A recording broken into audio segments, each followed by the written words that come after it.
रूही की वजह से रोहित ने पकड़ा अरमान का कॉलर, तोड़ा उसके बगल में एक फूलों का गुलदस्ता।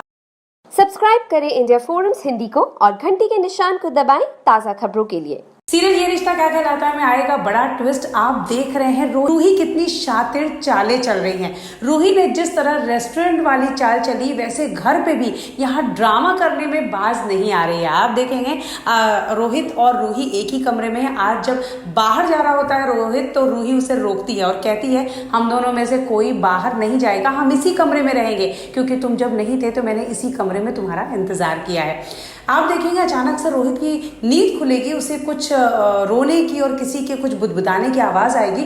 रूही दरअसल रात में उठकर रो रही थी और रोहित अचानक से उठता है, उसे इस तरह देखकर परेशान हो जाता है, उसे गले लगाता है, उसे प्यार से पूछता है हुआ क्या।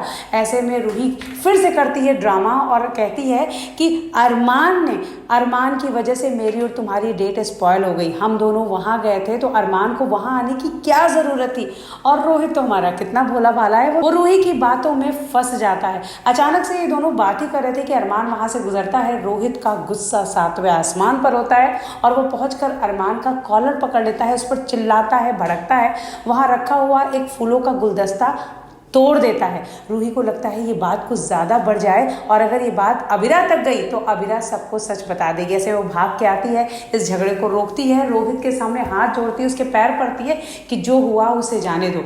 यानी रूही बहुत ही साफ तरीके से फूंक फूंक के कदम रख रही है।